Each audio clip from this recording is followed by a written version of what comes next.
বৃহস্পতিবার কানলা বিধানসভা বিজেপির প্রার্থী পদে সিদ্ধার্থ মজুমদারের নাম ঘোষণা হতেই এলাকায় বিজেপি কর্মীদের মধ্যে প্রবল বিক্ষোভ শুরু হয়েছে। কোনো মতেই তারা এই বহিরাগত প্রার্থীকে মেনে নিতে পারছেন না। ফলে এদিন সন্ধ্যা হতেই কানলার বিভিন্ন মণ্ডলের কার্যকর্তারা এসে জমায়েত হন কানলা কাটোয়া রোডের বৈদ্যপুর মোড়ে। সেখানে বিজেপি কর্মীরা টায়ার জ্বালিয়ে বিক্ষোভ দেখান। আর এই ঘটনায় গোটা কানলা বিধানসভা জুড়ে ব্যাপক শোরগোল পড়ে গিয়েছে। বিজেপি কর্মীদের দাবি, কলকাতায় বরাননগর থেকে একজনকে ধরে এনে কানলায় প্রার্থী করা হয়েছে। আসলে সে বহিরাগত। বছর দেড়েক আগেও সে কংগ্রেস দল করত। কানলা বিধানসভা বিজেপির কি কোনো প্রার্থী খুঁজে পাওয়া যায়নি, নাকি যারা কলকাতায় রাজ্য অফিসে গিয়ে তেল মেরে আসতে পারবে তাদেরই প্রার্থী পদে টিকিট দেওয়া হবে? যদিও এ বিষয়ে সিদ্ধার্থ মজুমদারের কোনো বক্তব্য পাওয়া যায়নি।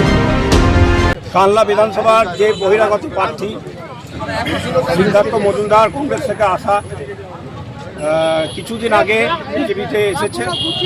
তো আমরা তাকে মানছি না, মানবও না।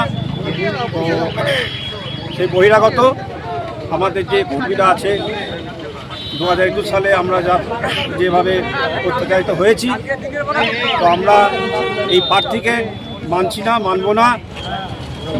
বহিরাগত প্রার্থীকে আমরা মানব না। তো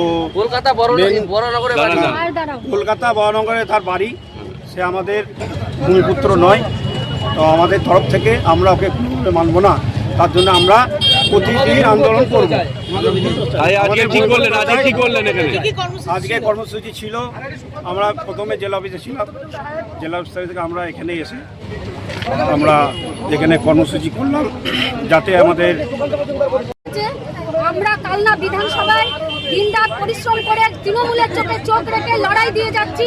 কালনা বিধানসভায় আমরা এখন জেতার জায়গায় আমরা পৌঁছে গেছি।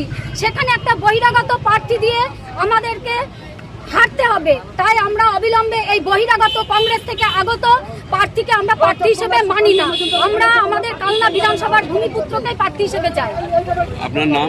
আমার নাম ডালিয়া সূত্রধর। আপনি কি পদে? আমি কালনা নগর সভানেত্রী। আপনি কি মনে করেন যে টাকার বিনিময়ে এই প্রার্থী হয়েছে? না, টাকার বিনিময়ে প্রার্থী হয়নি, এটা সোর্সের বিনিময়ে হয়তো হয়েছে। এটা টাকার বিনিময়ে প্রার্থী হয়।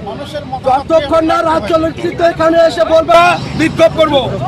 আগামীকাল জেলা অফিসে আমরা বিক্ষোভ করব এবং প্রতিদিন এই বিক্ষোভ চলবে, জায়গায় জায়গায় বিক্ষোভ চলবে কালনা বিধানসভা। আজকে যেহেতু রাত হয়ে গেছে, লোকজন নেই। কালনার যে 3টে মণ্ডল, 3 নম্বর মণ্ডল, 2 নম্বর মণ্ডল এবং কালনার 4 নম্বর মণ্ডলের